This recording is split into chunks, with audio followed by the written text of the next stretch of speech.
जरा सोच के देखिए कि अगर आपको आज के दिन में जम्मू कश्मीर से कन्याकुमारी जाना हो तो आप क्या करते हैं? या तो आप फ्लाइट का टिकट ले लेते हैं, या ट्रेन का टिकट ले लेते हैं, या अपनी गाड़ी उठाते हैं, चल देते हैं। कभी किसी ने यह सोचा है क्या कि मुझे जम्मू कश्मीर से कन्याकुमारी तक जाने के लिए या गुवाहाटी से सूरत तक जाने के लिए बीच में किसी वीजा की जरूरत पड़ेगी या पासपोर्ट की जरूरत पड़ेगी? सोचा है क्या? शायद नहीं।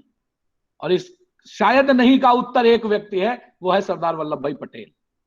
सोच कर देखिए 1947 की वो, जब माउंटबेटन प्लान 3 जून 1947 को आता है। माउंटबेटन प्लान में सीधे सीधे घोषणा होती है कि अब ये जो भारत राष्ट्र था, अब ये दो भागों में बटेगा, एक भारत संघ होगा, एक पाकिस्तान संघ होगा। और जो रियासतें हैं, देशी रियासतें हैं, उनके सामने 3 ऑप्शन होंगे, या तो वो भारत में मिल सकते हैं, या वो पाकिस्तान में मिल सकते हैं, या वो अपनी स्वतंत्र सत्ता रख सकते हैं। अगर अंग्रेज कहीं अपनी इस कुटिल चाल में सफल हो गए होते, जिसमें तीसरे की बात कर रहा हूं, तो देखिए आज भारत का परिदृश्य क्या होता। जिस अखंड भारत की बात हम कर रहे हैं, जिस एकाग्र भारत की हम बात कर रहे हैं, क्या करने में सक्षम होते? समय समय को देखिए, उनको माउंटबेटन योजना आती है, 18 जुलाई को भारत स्वतंत्रता अधिनियम आता है, और 15 अगस्त को देश स्वतंत्र हो जाता है।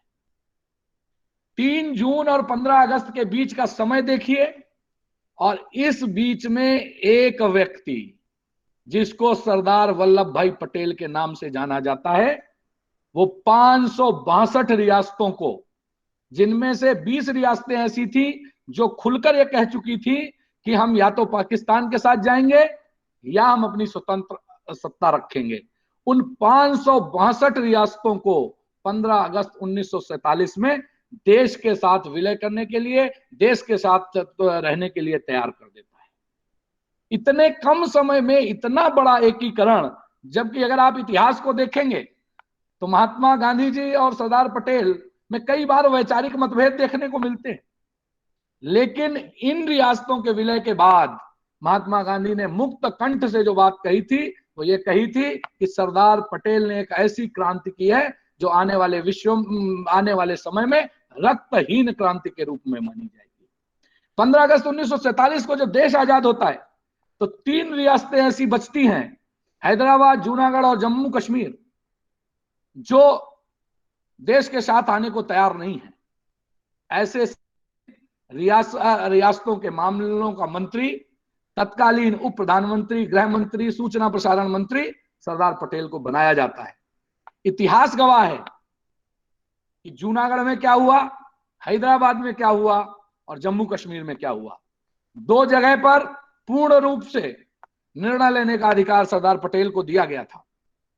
जूनागढ़ के जो शासक थे, वो पाकिस्तान के साथ मिलना चाहते थे। स्थितियां ऐसी बनी, विद्रोह की स्थिति बन गई, वहां के शासक को भाग के पाकिस्तान जाना पड़ा। जन विद्रोह और सरदार पटेल की दृढ़ से उनको देश में शामिल होना पड़ा। हैदराबाद का निजाम आने को तैयार नहीं था, समझाया गया, नहीं समझा, सेना भेजी गई, निर्णय हुआ, देश में शामिल हो गया। कश्मीर के मुद्दे पर तत्कालीन प्रधानमंत्री और गृह मंत्री दोनों की सामूहिक भूमिका थी। सरदार पटेल की भूमिका को आप देखेंगे, पत्र बताते हैं, इतिहास बताता है कि उन्होंने जब निर्णायक मोड़ थी, उस समय संयुक्त राष्ट्र संघ के हस्तक्षेप के लिए मना किया, लेकिन परिस्थितियां क्या रही होंगी, जिनमें क्या निर्णय लिए गए, जिसका परिणाम आज भी हमको देखने को मिलता है। ऐसी स्थिति में आप ये देखिए, और वो कितना विजनरी व्यक्ति वो रहा होगा कि 15 अगस्त, ये 3 रियासतें तो मिल गई। 15 अगस्त 1947 के बाद एक समुद्र में एक द्वीप की चर्चा आई, जिसको आजादी के टाइम ध्यान नहीं दिया गया था कि भारत का ही क्षेत्र था। वो होता था लक्षद्वीप का क्षेत्र। जब सरदार पटेल के संज्ञान में यह बात आई कि लक्षद्वीप का तो अभी विलय कहीं हुआ ही नहीं है, और उसकी पाकिस्तान से समीपता भी नहीं है, तो सामान्य व्यक्ति क्या सोचता कि इसको आसानी से देखा जा सकता है। लेकिन सरदार पटेल आगे का देख रहे थे, वो दूरदर्शी व्यक्ति। उन्होंने भारतीय नौसेना को लक्षद्वीप भेजा, तिरंगा फहराया गया, और इतिहासकार बताते हैं कि जिस समय तिरंगा फहराया जा रहा था उस समय पाकिस्तानी नौसेना के कुछ लोग उस द्वीप के आसपास घूम रहे थे, यानी उनकी नजरों में वो था, लेकिन सरदार पटेल ने उस चीज को बहुत पहले भांप लिया था। इसके कारण आज जो देश का एक स्वरूप दिखता है वो एक राष्ट्रीय एकता के सूत्रधार के रूप में दिखता है। और आप केवल ये एक बहुत बड़ी है, अगर आप सरदार पटेल के जीवन को 1875 से लेकर 1950 को देखेंगे तो 3 भागों में आप इसको बांट कर देख सकते हैं। एक उनका जो जन्म से लेकर उनका जो व्यवसायिक या जो उन्होंने आप कह सकते हैं जो प्रोफेशनल काम किया, उसके बाद ये समय होता है 1875 से लेके 1917 के आसपास तक, और 1917 के बाद गांधी जी के प्रभाव में आने के बाद राष्ट्रीय आंदोलन में उनकी भूमिका जो आप 1947 तक 1946 तक देख सकते हैं। उसके बाद ये रियासतों के विलय और आजादी के बाद का समय है।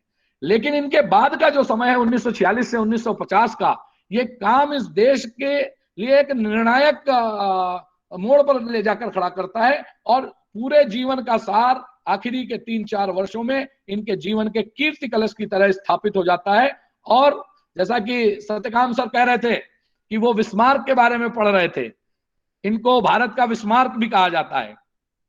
तो मैं वो सोच रहा था कि विस्मार्क ने जर्मनी में ऐसा क्या कर दिया।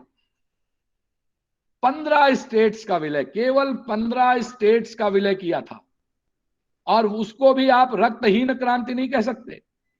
यानी एक ऐसा व्यक्ति जिसने केवल 15 स्टेट्स का विलय किया और पूरी ताकत लगाकर विलय किया, वो आज विश्व में एकता का सूत्रधार माना जाता है।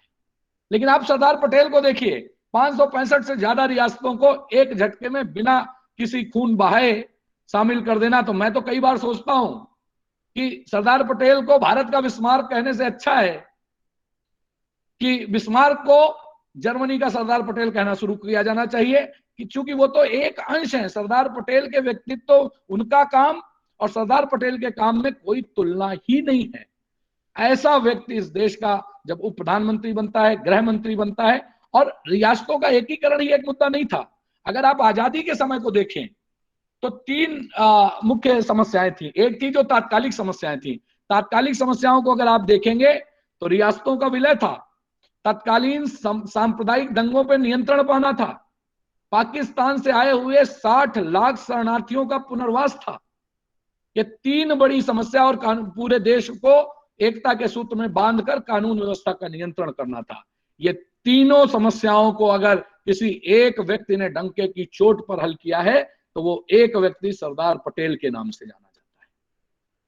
अगर आप मध्यकालीन समस्याओं को तत्कालीन देखें तो संविधान का निर्माण था, चुनावों की स्थापना थी, देश में एक लोकतंत्र की स्थापना करनी थी, गणराज्य की स्थापना करनी थी। इन सारी मध्यकालिक समस्याओं में भी अगर आप जाएंगे, संविधान सभा के गठन में जाएंगे तो देखेंगे, वो चाहे मौलिक अधिकार से जुड़ी हुई समिति हो संविधान की, चाहे प्रांतीय संविधान समिति हो, चाहे अल्पसंख्यकों से जुड़ी हुई समितियां हो, वो सारी समितियां जिनका प्रभाव राष्ट्रीय एकता में पड़ना था, उन सबके अध्यक्ष सरदार पटेल थे। अगर उसके आगे देखें तो दीर्घकालिक विकास की अगर बात करेंगे तो दीर्घकालिक में हमें सामाजिक आर्थिक विकास को देखना था। आप इतिहास में जाएं, 1931 का कराची अधिवेशन की बात करें, सरदार वल्लभ भाई पटेल जिसके अध्यक्ष होते हैं, देश के सामाजिक आर्थिक विकास के ढांचे का पहला प्रस्ताव उनकी अध्यक्षता में कराची के अधिवेशन में लाया जाता है, जो कि नींव का पत्थर है, जहां से 1947 के बाद देश किस दिशा में जाएगा, देश कैसे सामाजिक आर्थिक राजनीति में आगे बढ़ेगा, कैसे सामाजिक आर्थिक विकास करेगा, इसकी नींव रखी जाती है। और सरदार पटेल का व्यक्तित्व राष्ट्रीय एकता के लिए किस प्रकार से समर्पित है, ये आपको ऐतिहासिक घटनाओं से समझना पड़ेगा। 1929 का लाहौर अधिवेशन, जहां पर गांधी जी का अध्यक्ष बनना तय है, लेकिन एक प्रस्ताव को पारित किया जाना है जिसको लेकर गांधी जी अध्यक्ष नहीं बनना चाहते हैं, तो नंबर 2 पर सरदार पटेल का नाम है। लेकिन गांधी जी सरदार पटेल को वहां पर इस बात के लिए सहमत करते हैं कि बड़े लक्ष्य को दूर रखना है, न तुम अध्यक्ष बनोगे न मैं अध्यक्ष बनूंगा, और उसके अध्यक्ष बनते हैं जवाहरलाल नेहरू। ऐसी स्थिति 1938 1939 के अधिवेशन में भी आती है, जहां एक बार फिर राष्ट्रीय एकता और राष्ट्र के आगे पुनः समर्पण करते हैं सरदार पटेल। 1946 में जब ये बात हो रही थी कि जो कांग्रेस का अध्यक्ष बनेगा वही आने वाले समय में देश का प्रधानमंत्री बनेगा, ऐसे समय में पूरा बहुमत सरदार पटेल के साथ था। उसके बावजूद भी गांधी जी की इच्छा पर कि राष्ट्र के लिए प्रधानमंत्री इनको बनना चाहिए, तुमको इनके सहयोगी के रूप में काम करना चाहिए, राष्ट्र की एकता, राष्ट्र की अखंडता, राष्ट्र की प्रभुता को ध्यान में रखकर सरदार पटेल का जीवन हमेशा त्याग से भरा हुआ है। जब देश के विभाजन की बात आती है, उस समय देश को दो टुकड़ों में बांटे जाने की बात आती है। बहुत लोग इस बात में ये कहते हैं कि गांधी जी ने ये निर्णय लिया, गांधी जी ने ये किया, लेकिन अगर आप इतिहास को और हैं तो गांधी जी को देश विभाजन के लिए तैयार करने में जो दो शख्सियतों की भूमिका थी वो सरदार वल्लभ भाई पटेल और पंडित जवाहरलाल नेहरू की थी। सरदार पटेल ने तब कहा था कि इस समय देश को दो टुकड़ों में बांटा जाना बहुत जरूरी है, अगर ये नहीं होता है तो पता नहीं देश कितने टुकड़ों में बंट जाएगा। यानी वहां पर भी अपनी जिद नहीं, अपना विचार नहीं, तत्कालीन परिस्थितियों में इस राष्ट्र को कैसे बचाया जा सकता है, इस राष्ट्र को कैसे आगे तक ले जाया जा सकता है, इसका करने का काम सरदार वल्लभ भाई पटेल ने किया। आप और आगे जाके देखें कि जब 1946 में मुस्लिम लीग द्वारा प्रत्यक्ष कार्रवाई दिवस मनाया जाता है, देश में कलकत्ता के माध्यम से नोआखाली से जो शुरुआत होती है आजादी के आने तक हिंदू मुस्लिम दंगों का एक ऐसा बुरा चित्र पूरे देश को देखने को मिलता है जिससे मानवता तक कांप जाती है। ऐसी स्थिति में देश के सांप्रदायिक दंगों पर पूरी दृढ़ता से नियंत्रण करने का अगर कोई काम करता है तो वो देश के पहले गृह मंत्री सरदार वल्लभ भाई पटेल करते हैं। और जिसका कारण है कि एक समय में यहाँ के अल्पसंख्यक मुसलमानों को जब ये भय हो चुका था कि यहाँ हिंदू मुस्लिम दंगे इतने ज्यादा हैं कि पाकिस्तान विभाजन के बाद भारत में हम रह पाएंगे नहीं रह पाएंगे, उन अल्पसंख्यकों को यह विश्वास दिलाने का अगर किसी ने काम किया, उनको यह विश्वास दिलाने का काम किया कि आप हमारे भाई हैं, ये तो तत्कालिक समस्या है, कुछ लोगों ने ये दंगे फैलाए हैं, हम सब भाई भाई हैं, ये काम सरदार वल्लभ भाई पटेल ने किया। और इतिहास गवाह है कि सरदार वल्लभ भाई पटेल के प्रयासों से उन दंगों को बहुत ही जल्दी निर्णायक स्तर पर निपटा गया और देश में अमन स्थिति बनी। आगे अगर आप बात करें, पाक से लगभग 60 लाख शरणार्थी भारत आए थे। ऐसे समय में सरदार पटेल का चरित्र दो रूपों में दिखता है। देश के अंदर जो शरणार्थी आए थे उनको कैसे संवेदनशील तरीके से उनका पुनर्वास हो सके, उनको रहने की व्यवस्था हो सके, उनको बसाया जा सके, इस पर एक और काम कर रहे थे। दूसरी ओर पाकिस्तान को कठोर चुनौती भारत के गृह मंत्री द्वारा दी जा रही थी कि अगर ये सब चलता रहा तो भारत भी मुंह तोड़ जवाब देने की स्थिति में होगा। उसका परिणाम यह हुआ कि जो दुखद पहलू, जो दुखद सूचनाएं पाकिस्तान से वहां के अल्पसंख्यकों की थी वो भी आनी बंद हुई। ऐसी तमाम घटनाएं हैं जो सरदार पटेल के चरित्र का एक ऐसा सजल पक्ष हमारे सामने लाती हैं जो उनको इस राष्ट्रीय एकता में उनकी भूमिका को बहुत ही महत्वपूर्ण स्थिति में ले जाता है। एक दो घटनाएं जो उनके व्यक्तित्व की हैं जो हम लोगों ने बचपन में पढ़ी थी कि आप लोग साथ हैं कि वो अच्छे वकील थे। 1909 में उनकी वो एक केस की पैरवी कर रहे थे तो उनका जो सहयोगी था उसने एक पर्ची लाकर सरदार पटेल को दी। सरदार पटेल ने वो पर्ची पढ़ी और जेब में डाल ली। सामने जो प्रतिपक्षी वकील था उसने इस पे ऑब्जेक्शन दिया कि साहब कोई न कोई जानकारी ऐसी आ रही है जो केस को प्रभावित कर सकती है। उन्होंने उस पर कुछ नहीं किया, बहस करते रहे। पूरा निर्णय आने के बाद जब लोग उनके पास गए और पूछा कि पटेल जी इस पर्ची में क्या था, तो पटेल तो पता चला कि उनकी पत्नी के देहांत की सूचना थी। अपने कर्म के प्रति आदमी कितना सजग हो सकता है, कितना दृढ़ निश्चयी हो सकता है, कितना दृढ़ विश्वास के साथ खड़ा हो सकता है, यह सरदार पटेल का पक्ष खड़ा करता है। 1933 में वो नासिक की जेल में बंद होते हैं, उनकी मां का देहांत हो जाता है। उनके भाई का देहांत हो जाता है। अंग्रेजी हुकूमत को लगता है कि यही समय है जब सरदार पटेल को दबाया जा सकता है। पेरोल पर रिहाई देने के नाम पर विभिन्न शर्तें लगा दी जाती हैं कि अब तो सरदार पटेल झुकेंगे। लेकिन जैसा कि कहा जाता है कि वो भारत के लौह पुरुष थे, उन्होंने अपने हृदय पर पत्थर रखा, न मां की अंत्येष्टि में गए, न भाई की अंत्येष्टि में गए, और ब्रिटिश हुकूमत को यह सूचना पहुंचा दी कि हम आपकी शर्तों पर पेरोल से रिहा होने वाले लोग नहीं हैं। ऐसे उजले चरित्र का व्यक्ति, ऐसा दृढ़ निश्चयी व्यक्ति अगर जिस देश का नेतृत्व करता बनता है, मुझे लगता है जब लोग कहते हैं कि भारत देश अखंड रहेगा, मुझे लगता है जिसके नींव का पत्थर सरदार पटेल ने रखा हो, उस देश की अखंडता के बारे में सोचना ही बेकार है। क्योंकि वो देश तो अखंड रहेगा ही जिसको जिसको ऊर्जा मिल रही है, जो दीप्यमान हो रहा है, जिसकी प्रेरणा मिल रही है सरदार वल्लभ भाई पटेल जैसे लोगों से। और 1950 में, जैसा आपको पता है कि देश को जब उनकी सबसे ज्यादा आवश्यकता थी, ऐसे समय में वो हमारे बीच में नहीं रहे। देश ने उनके दिखाए रास्तों पर, और आपको बताऊं जिस समय उनका देहांत हुआ उस समय भी कांग्रेस में अध्यक्ष पद की बात चल रही थी और पुरुषोत्तम दास टंडन उनके उम्मीदवार थे। और उनके समय में भी पुरुषोत्तम दास टंडन के माध्यम से सरदार पटेल की भूमिका महत्वपूर्ण थी। लेकिन उनके निधन के बाद अन्य राजनीतिक शक्तियां भी मुखर हुई। उनकी का जो समूह था, जो किसान की बात करता था, जो सामाजिक पक्ष की बात करता था, वो उतना प्रभावी नहीं रह पाया। लेकिन समय के साथ सरदार पटेल की भूमिका को आने वाली सरकारों ने रेखांकित किया। जब देश उथल पुथल के बाद थोड़ी स्थिरता की ओर गया, जब उसने ये सोचना शुरू किया कि इस देश के राष्ट्र निर्माण में वो कौन से नींव के पत्थर थे जिनको हमने भुला दिया, तो लोगों को याद आया कि शायद हमने सरदार वल्लभ भाई पटेल को वो सम्मान नहीं दिया जो दिया जाना था। भूल सुधार करते हुए 1991-92 में उन्हें भारत रत्न दिया गया। 1914 में उनकी जन्म तिथि को राष्ट्रीय एकता दिवस के रूप में मनाना शुरू किया गया।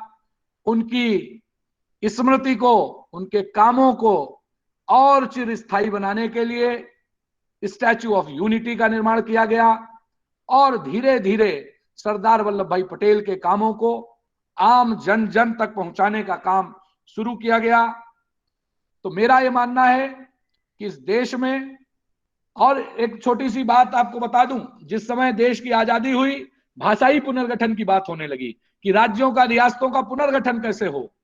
ऐसे समय में सरदार वल्लभ भाई पटेल वह पहले व्यक्ति थे जिन्होंने कहा कि भाषाई आधार पर रियासतों का पुनर्गठन नहीं होना चाहिए, नहीं तो आने वाले समय में भाषाई आधार बनाकर इस राष्ट्र की एकता को खतरा पड़ सकता है। लेकिन साथ में उन्होंने यह भी कहा कि जिद नहीं है कि भाई भाषाई आधार पर नहीं होना चाहिए। अगर लोगों का बहुत ज्यादा जनसमूह, बहुत लोगों की इच्छा है तो उस पर विचार किया जाना चाहिए, लेकिन इसे एकमात्र आधार बनाकर प्रदेशों का निर्माण नहीं किया जाना चाहिए। आने वाले समय में उसी आधार पर भाषाई पुनर्गठन आयोग बने, राज्य पुनर्गठन आयोग बने और उसी दिशा में देश आगे बढ़ा, जिसका परिणाम है कि 1947 में जो देश सरदार पटेल ने हमको दिया था, उस स्थिति में ही आज हमारा देश खड़ा हुआ है। एक चीज और मुझे याद आती है कि जब चीन के प्रधानमंत्री चाउ एन लाई ने जवाहरलाल नेहरू को यह पत्र लिखा कि वह तिब्बत को चीन का अंग मान लें, तो पटेल ने नेहरू से आग्रह किया था कि वह तिब्बत पर चीन का प्रभुत्व तो कतई स्वीकार न करें, अन्यथा चीन भारत के लिए खतरा होगा। तत्कालीन परिस्थितियां क्या रही होंगी, चीजें पटेल की इच्छा के अनुकूल नहीं हुई, जिसका परिणाम यह हुआ कि चीन ने हमारे साथ कई बार धोखा किया और हमारी सीमा की लगभग 40,000 वर्ग गज भूमि पे कब्जा कर लिया।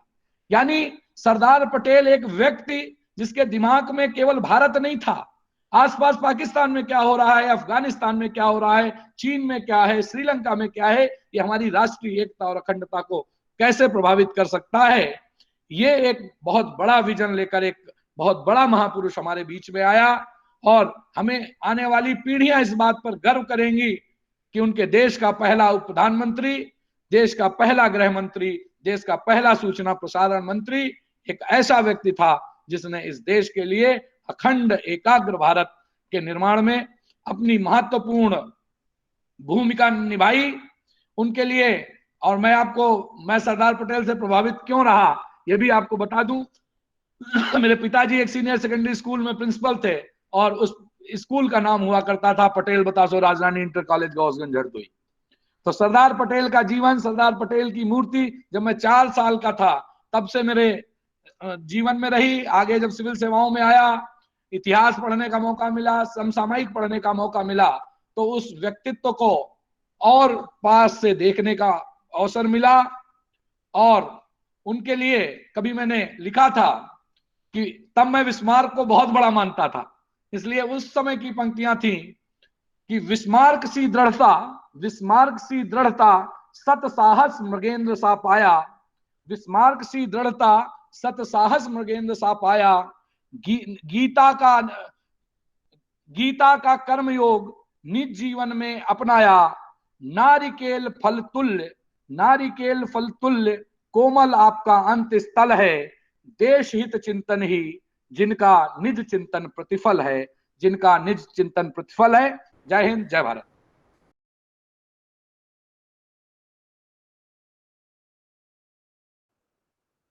मेरा ये मानना है कि 1857 के स्वतंत्रता संग्राम के समय जिन रजवाड़ों ने अंग्रेजों का विरोध किया उनको पूरी तरह से समाप्त कर दिया गया था और 1947 में केवल वे ही राजवंश अधिकांशतः बचे थे जिन्होंने अंग्रेजों से समझौता कर लिया था या उनके पिट्ठू हो गए। ये कड़वी सच्चाई है। तो 47 में जब जो राजवाड़े थे वो पूरी तरह से अंग्रेजों के साथ थे, या अगर स्वतंत्रता के हिमायती भी थे तो आधे अधूरे मन से स्वतंत्रता के लिए प्रयासरत। जिस समय विभाजन की बात आई और ये महात्मा गांधी द्वारा कहा गया था कि विभाजन नहीं हो पाएगा, लेकिन अंततः कांग्रेस ने स्वीकार किया और विभाजन के लिए स्वीकृति प्रदान करी। विभाजन की जब बात हुई और 15 अगस्त 1947 को स्वतंत्र भारत का उदय हुआ, तो उसके ठीक एक दिन पहले अर्थात 14 अगस्त 1947 को पाकिस्तान, ईस्ट और वेस्ट, हमारे भारत के दोनों तरफ एक ऐसे देश का उदय हो गया जो हमेशा से हमारे लिए नासूर बन गए। और एक बड़ी चुनौती हमारे सामने विभाजन के साथ आई। लाखों लोगों की मृत्यु, लोगों का पलायन, संपत्ति का विनाश होना, आर्थिक कठिनाइयों में जूझ रहे थे हम लोग। उद्योग हमारे पास थे नहीं, कृषि की हालत भी बहुत अच्छी नहीं थी, विदेशों से व्यापार की स्थिति बहुत अच्छी नहीं थी।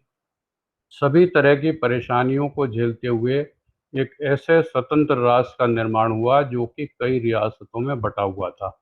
और ऐसे समय में सरदार पटेल की जो भूमिका है उसको बहुत ज़्यादा डिटेल में न जाते हुए मैं एक बात ये कहना चाहता हूँ कि 75 साल पहले के व्यक्तियों के कहे हुए वाक्य, उनके द्वारा निर्णय पर जब हम कोई चर्चा करते हैं तो कई बार ऐसा होता है कि वक्ता का जो व्यक्तिगत उनके प्रति अभिमत है वो उसमें छलकने लगता है।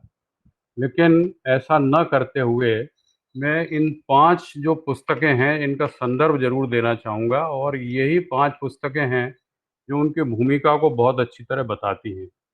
डॉक्टर राम मनोहर लोहिया की लिखी हुई भारत विभाजन के गुनाहगार, भारत विभाजन पे दूसरी किताब है डॉक्टर प्रभा चोपड़ा की। कन्हैयालाल मुंशी की पुस्तक है पिलग्रिमेज टू फ्रीडम।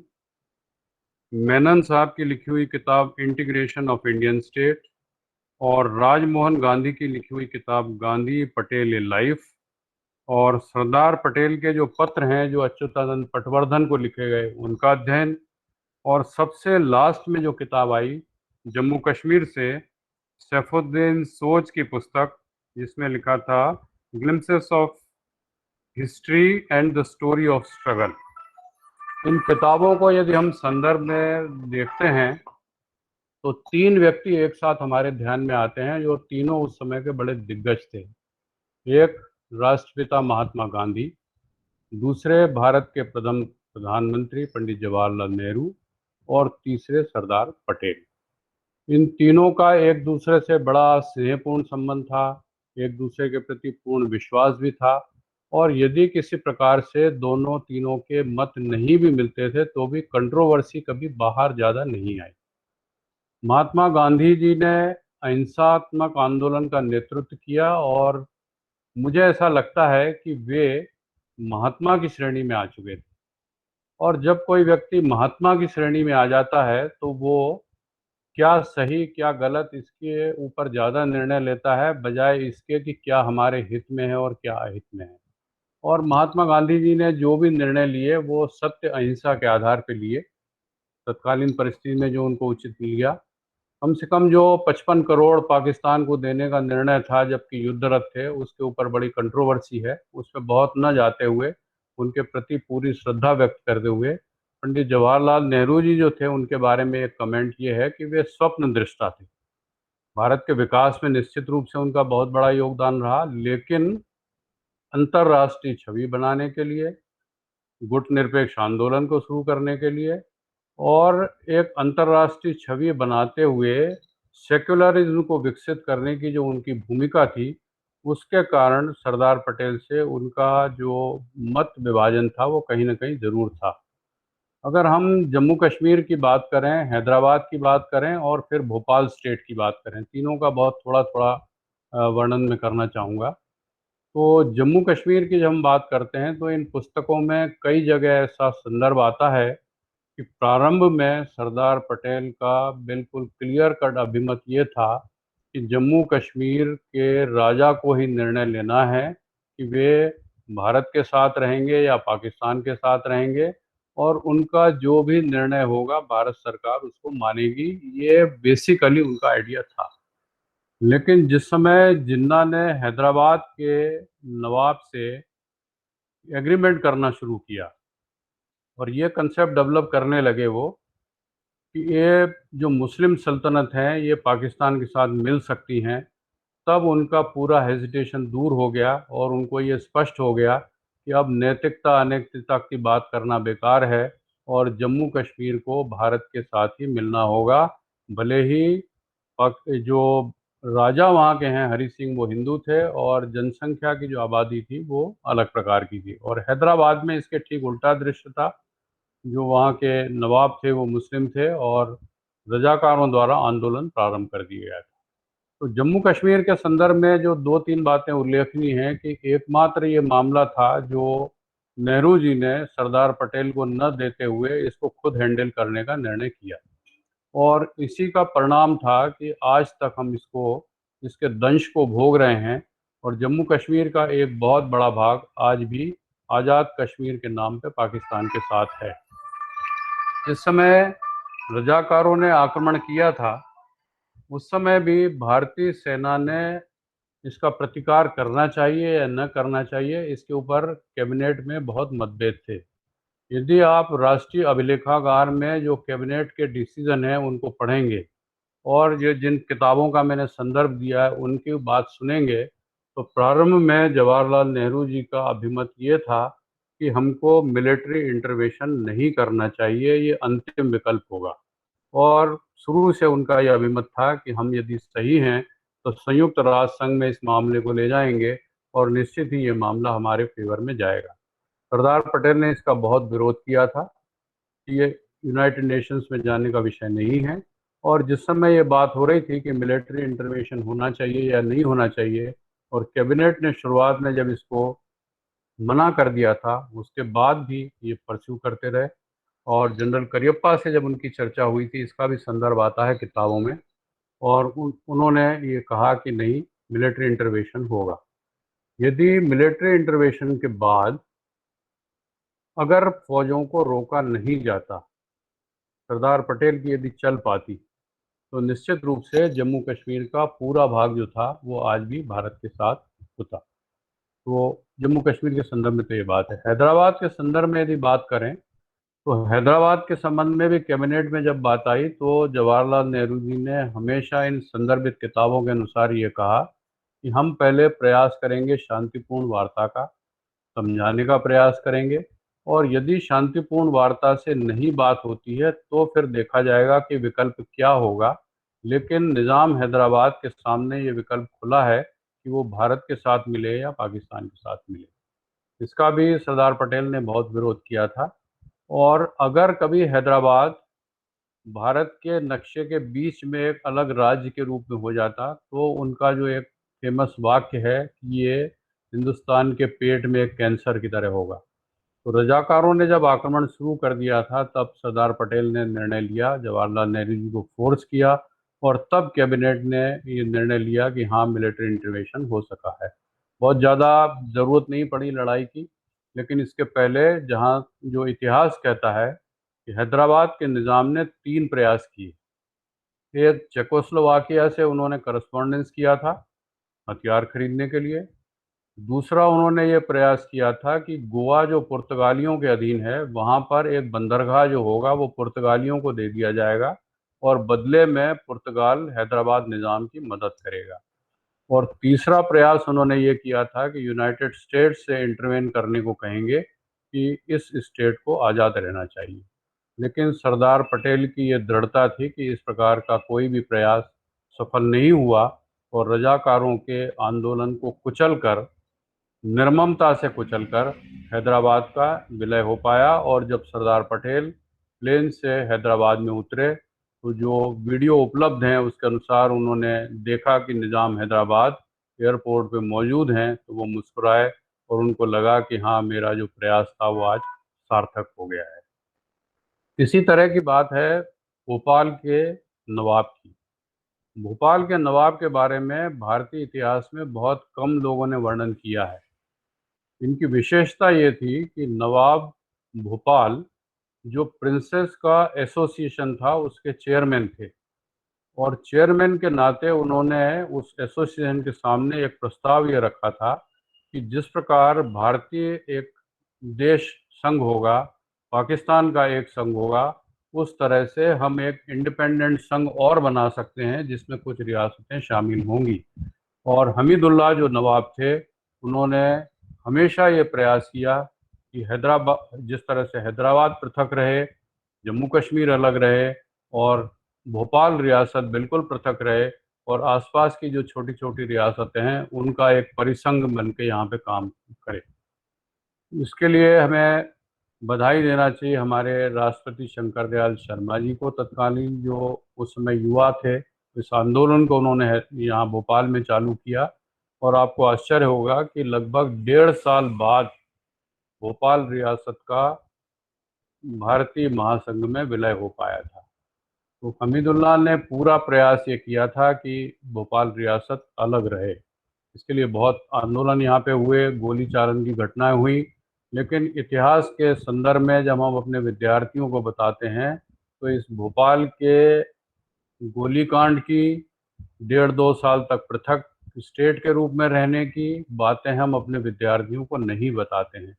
यही कारण है कि भारतीय एकता के बारे में जो जागरूकता हमारे विद्यार्थियों में होना चाहिए थी वो नहीं हो पाई।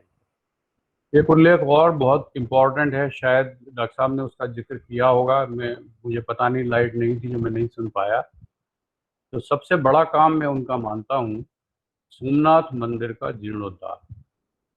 जिस समय सोमनाथ के क्षेत्र में सरदार पटेल गए थे उस समय उस मंदिर को देखकर, उसकी भग्नावस्था को देखकर उनको बड़ा दुख हुआ और उन्होंने ये घोषणा की कि इस मंदिर का जीर्णोद्धार किया जाएगा और हम इसको देखेंगे। जब पंडित जवाहरलाल नेहरू जी को ये बात मालूम पड़ी तो उनको नेचुरली बड़ा क्रोध आया था। पुस्तकों में ये संदर्भ दिया हुआ है, कैबिनेट में ये बात आई। कैबिनेट में ये कहा गया कि हमें सेक्युलर देश के नाते किसी प्रकार के मंदिर के जीर्णोद्धार पर शासन को ध्यान नहीं देना चाहिए। सोमनाथ के मंदिर के जीर्णोद्धार का जो निर्णय था वो एक केवल धार्मिक निर्णय है ऐसा मैं नहीं मानता। वो हमारी सांस्कृतिक धरोहर थी और जिस समय भारत पे आक्रमण हुए, विदेशियों के आक्रमण हुए, तो उन्होंने हमारे जो गौरव के मान्य चिन्ह थे उनको हमेशा तोड़ा पददलित किया, अपमानित किया और ये प्रदर्शित किया कि आपकी जो संस्कृति है उसका कोई मूल्य नहीं है और हमारी संस्कृति को हम संस्थापित करेंगे। तो राष्ट्र के गौरव को जगाने के लिए ये बहुत जरूरी था कि इस प्रकार के जो राष्ट्रीय गौरव चिन्ह है उसका पुनरुद्धार किया जाए। कैबिनेट में जब ये बात आई कि हम इसको शासन से पैसा भी नहीं देंगे, हम शासन का इन्वॉल्वमेंट भी नहीं रखेंगे, तो ये कहा गया कि इस मंदिर के जीर्णोद्धार के लिए जनता से राशि उपलब्ध कराई जाएगी। तत्कालीन स्टेट ने जो पैसा लिया था, हमारे अभिलेखागार में पत्र उपलब्ध हैं पंडित जवाहरलाल नेहरू जी का लिखा हुआ, जो उन्होंने मुख्यमंत्री को लिखा था कि राज्य द्वारा दी गई राशि को वापस लिया जाए और जीर्णोद्धार के लिए शासन द्वारा राशि न दी जाए। इसके बाद भी सरदार पटेल अपने मत पर कायम रहे और उन्होंने कहा कि नहीं, इसका जीर्णोद्धार होगा, राशि एकत्रित होगी। दुर्भाग्य ये रहा कि उनके सामने इसका पूरा काम नहीं हो पाया और उनके देहावसान के बाद ही वो स्थिति आई जबकि ज्योतिर्लिंग की स्थापना हो पाई। उसका भी इतिहास में उल्लेख करना आवश्यक है कि जब तत्कालीन राष्ट्रपति डॉक्टर राजेंद्र प्रसाद ने ये कहा कि मैं इस पूजा में सम्मिलित हूँगा, तो पंडित जवाहरलाल नेहरू जी ने विरोध किया। बार बार उनसे मिले और ये कहा कि राष्ट्रपति के नाते आपको इस प्रकार के कार्यक्रम में सम्मिलित नहीं होना चाहिए। डॉक्टर राजेंद्र प्रसाद ने बड़ा कठोर रुख अपनाया और उन्होंने कहा कि नहीं, ये राष्ट्रीय अभिमान का विषय है, ये कोई धार्मिक काम नहीं है, राष्ट्रीय अभिमान का विषय है, सांस्कृतिक पुनरुत्थान का विषय है और मैं इस ज्योतिर्लिंग की स्थापना के लिए जरूर जाऊंगा। और वे गए भी।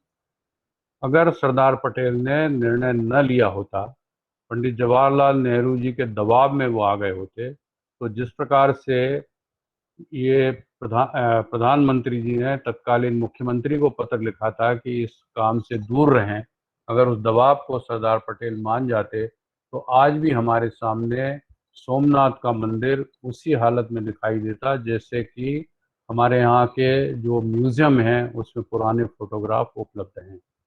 अगर राष्ट्रीय गौरव को स्थापित करने की भावना जो उस समय जागी थी, उसी का परिणाम था कि हमें अपने ऊपर आत्मविश्वास बन पाया। हम फिर से इस बात को सोच पाए कि हम एक स्वतंत्र राष्ट्र के रूप में काम कर पाएंगे। अन्यथा अंग्रेज बार बार ये कहते थे कि आपको आज़ादी हम इसलिए नहीं देना चाहते क्योंकि अगर आपको दे भी दी गई तो आप इसको संभालने में समर्थ नहीं होंगे। हमें पूरा विश्वास है कि आप शीघ्र ही अंग्रेजों के पास वापस आओगे कि हमसे नहीं संभल रहा है, आप इसको संभालें। ये उनकी परिकल्पना थी। उनकी जो कूटनीति थी, जाते जाते भी इस प्रकार का काम करके जाना कि तीनों तरह के ऑप्शन दे देना, चाहे तो आप स्वतंत्र हो जाएं, चाहे तो आप भारत के साथ मिल जाएं, चाहे तो पाकिस्तान के साथ मिल जाएं। और इस तरह के ऑप्शन देने का ही परिणाम था और उनकी मंशा भी यही थी कि उपमहाद्वीप में इतने छोटे छोटे देश होंगे कि इनके ऊपर प्रभुत्व हम अभी भी स्थापित कर पाएंगे। ये सरदार पटेल की दृढ़ इच्छा शक्ति थी। बहुत ईश्वर ने उनको बहुत कम समय दिया, 3 वर्ष का ही कार्यकाल रहा उनका उप प्रधानमंत्री के रूप में भी, लेकिन इस 3 वर्ष में वो काम कर गए जो भारत के इतिहास में उस समय बहुत बहुत बहुत जरूरी था। अगर इसी मामले को स्वप्न दृष्टा हमारे प्रथम प्रधानमंत्री संभाल रहे होते तो बहुत दुर्भाग्यपूर्ण स्थिति बनती। और जिस तरह से जम्मू कश्मीर की स्थिति उलझती गई है, उसी तरह से हैदराबाद की, उसी तरह से भोपाल की, उसी तरह से जूनागढ़ की, ये सारी स्थितियां उलझती चली जाती। पंडित नेहरू कभी भी मिलिट्री इंटरवेंशन के फेवर में नहीं थे। उन्होंने बार बार ये तक कहा था कि यदि हम हैदराबाद पे पुलिस कार्रवाई करते हैं, मिलिट्री कार्रवाई करते हैं, तो पाकिस्तान जम्मू कश्मीर पे आक्रमण कर सकेगा। जो पाकिस्तान की आर्कियोलॉजिकल म्यूजियम में रिकॉर्ड उपलब्ध है, उसके अनुसार जैसे ही कश्मीर की समस्या और ये लड़ाई शुरू हुई थी, पाकिस्तान में भी एक कैबिनेट मीटिंग हुई थी। पाकिस्तान की कैबिनेट मीटिंग में ये फैसला किया गया कि क्या ये संभव है कि हम दिल्ली पर आक्रमण करें, क्या यह संभव है कि हम हैदराबाद पे मिलिट्री सहायता उपलब्ध कराएं। रिकॉर्ड आर्कियोलॉजी का ये कहता है कि तत्कालीन जो वहाँ के सेनापति थे, पाकिस्तान के, उन्होंने कहा कि हमारी वायुसेना के पास इस समय 3 प्लेन हैं। इन 3 प्लेन हैं जो वर्किंग स्थिति में हैं, और इन 3 प्लेन में से भी 2 ऐसे हैं जो शायद दिल्ली तक न पहुंच पाए। एक ऐसा है जो दिल्ली तक पहुंच पाएगा लेकिन वापस नहीं आ पाएगा। हाँ, हम दिल्ली पे बम गिरा सकते हैं लेकिन ये वापस नहीं आएगा, और इसका जो रिटेलिएशन होगा वो इतना भयंकर होगा कि जो नव निर्मित राष्ट्र पाकिस्तान है वो और बिखर जाएगा। और जो बलूचिस्तान अलग था, अफगानिस्तान की सीमा के कुछ पार्ट अलग थे, कबायली छोटे छोटे जो राजवाड़े वहाँ पे थे, वो हो सकता है पृथक हो जाएं, और जो नवनिर्मित राष्ट्र है वो बिखर जाएगा। इसलिए अच्छा ये है कि हमको दिल्ली पे आक्रमण नहीं करना चाहिए। ये सब चीज़ें रिकॉर्ड में उपलब्ध हैं, लेकिन दुर्भाग्यवश इतिहास में पढ़ाते समय हम इन चीज़ों का कभी जिक्र नहीं करते कि 47 में ही भारत के ऊपर आक्रमण करने को पाकिस्तान तैयार हो गया था, दिल्ली तक पे आक्रमण करने के लिए तैयार हो गया था। इसके विपरीत अगर हम तुलना करें 1965 की लड़ाई की, 1971 की लड़ाई की, 90,000 कैदी होने के बाद भी हम दृढ़ता से ये नहीं कह पाए कि कश्मीर का बचा हुआ भाग हमके दो, अन्यथा हमारे जो कैद में 90,000 कैदी हैं उनको हम नहीं छोड़ेंगे। ये बार्गेनिंग हम नहीं कर पाए क्योंकि दृढ़ता हमारे पास नहीं थी। सरदार पटेल की दृढ़ता यदि 71 में भी होती तो 1971 की लड़ाई के बाद जो अनसुलझे समस्याएं थी पाकिस्तान से, उनको हम सुलझा पाते। और दुर्भाग्य हमारा ये है कि न केवल कश्मीर का जो कुछ पार्ट आज पाकिस्तान के पास है, बल्कि जो बहुत बड़ा पार्ट है जो अक्साई चिन वाला एरिया है वो चीन को भी दे दिया गया है।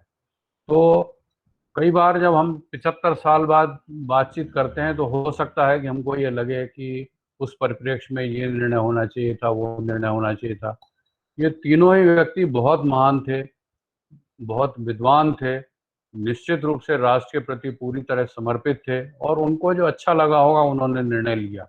लेकिन घटनाओं की और ऐतिहासिक व्यक्तित्वों ने किए हुए कार्यों की समीक्षा तो समय ही करता है। और 75 साल बाद हम समय पर जब समीक्षा कर रहे हैं तो निश्चित रूप से ये कह सकते हैं कि सरदार पटेल के रूप में ईश्वर ने हमको ऐसा उप प्रधानमंत्री दे दिया जो भारत राष्ट्र को एक कर पाया।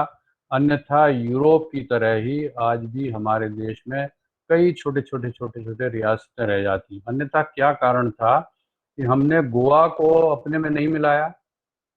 गोवा में क्या समस्या थी?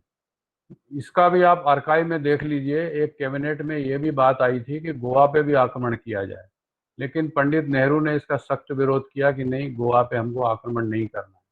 इसी का परिणाम था कि इतने वर्षों बाद जब गोवा मुक्ति आंदोलन चला तब हम गोवा को ले पाए। तो गोवा दमन दीप पे ये काम हो पाया। पांडेचेरी का उदाहरण देख लीजिए, उसको भी छोड़ने के लिए प्रयास नहीं किया गया। तो स्वप्न दृष्टा होने से राष्ट्र निर्माण नहीं होते। दृढ़ चरित्र का आदमी, दृढ़ता वाला आदमी, उस समय वो बहुत नैतिक, नैतिक, सही, गलत, इस पे बात नहीं करता है। मेरे राष्ट्र के हित में क्या है वो मैं करूंगा, और जो मेरे हित में नहीं है वो मैं नहीं करूंगा। ये व्यक्तित्व जब होता है तब राष्ट्र का निर्माण होता है।